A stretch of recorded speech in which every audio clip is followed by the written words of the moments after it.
Right now, somewhere in your pocket, there is a number that wants to be looked at. You know the one. Your portfolio balance, your crypto app, that little green or red figure sitting quietly on your screen.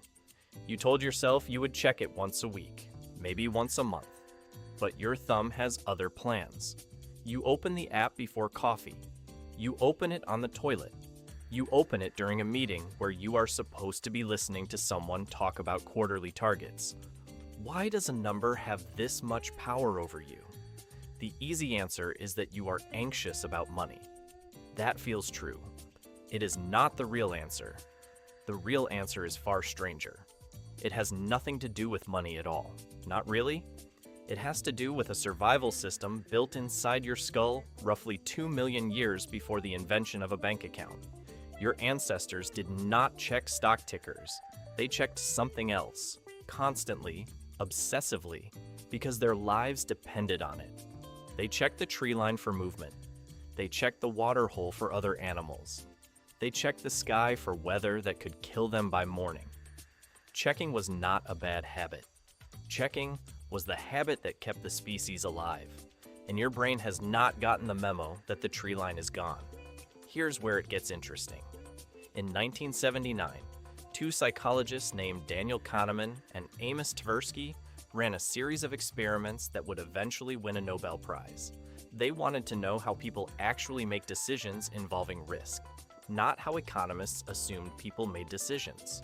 What they found broke the old model completely. People do not treat gains and losses as equal opposites. A loss of $100 does not simply cancel out a gain of $100 in your mind.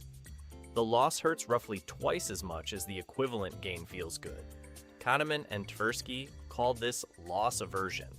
It became one of the most replicated findings in behavioral science. Think about what that means for your phone in your pocket. Every time you open that app, your brain is not neutrally checking information. It is scanning for danger. It is running the same threat detection software your ancestors used to scan a ridgeline for predators. Green number, ridgeline is clear. Red number, something moved in the grass. Your body does not know the difference between a market dip and a rustling bush. It reacts to both with the same tightening in your chest, the same small spike in cortisol, the same urge to look again, right now, just to be sure. But loss aversion only explains half of the itch.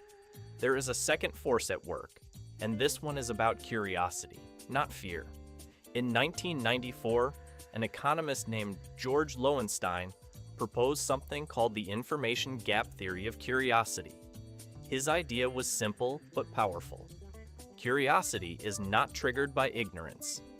You are not curious about things you know nothing about. Curiosity is triggered by a gap, a small, specific gap between what you know and what you almost know. You know your portfolio was worth a certain amount yesterday. You do not know what it is worth right now. That gap, tiny as it is, creates a kind of itch in the mind that only one action can scratch.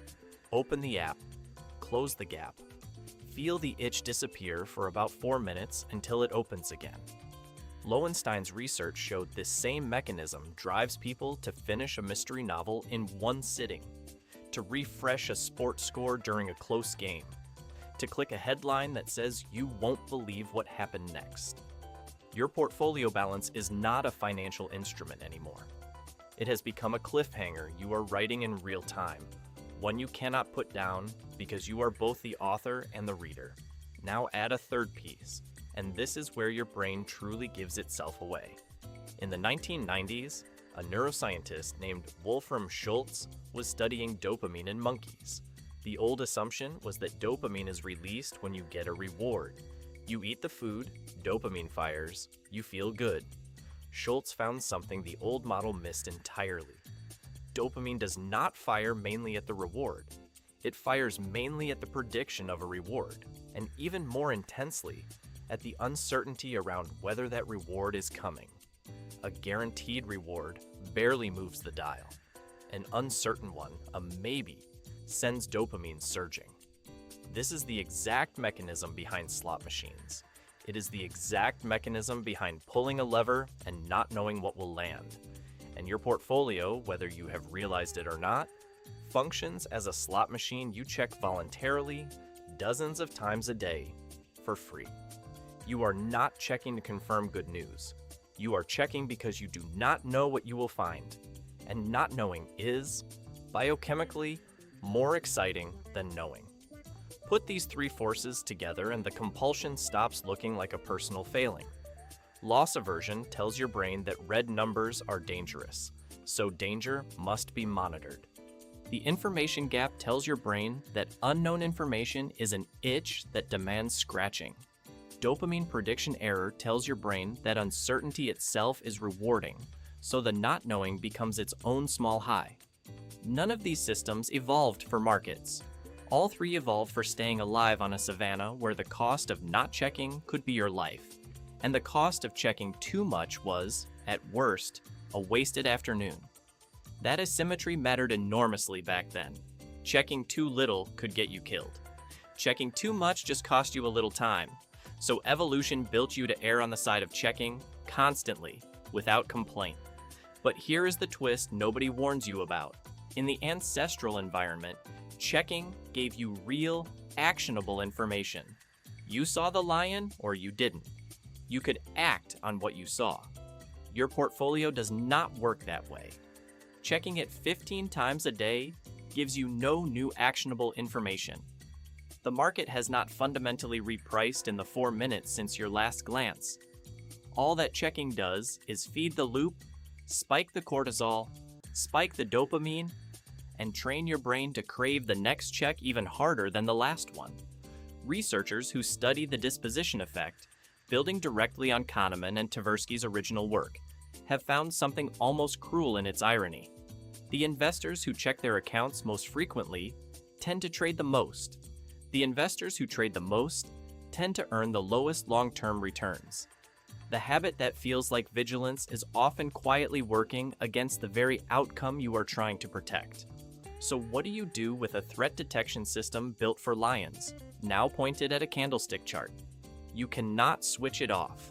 It is not a setting. It is the architecture of your mind. But you can starve it of the one thing it needs to keep firing: the gap. Some of the calmest long-term investors do something that looks almost irresponsible on the surface. They set their statements to arrive quarterly, not daily. They delete the app from their home screen. They automate their contributions so no decision and no glance is required at all. They are not being careless. They are closing the information gap on purpose before it can open and demand attention. Because the moment you remove the ability to check, the itch has nothing to scratch. Lowenstein's gap has nowhere to form. Schultz's dopamine has nothing uncertain to chase. Kahneman's red numbers can't ambush you if you are not looking at the ridgeline every 4 minutes.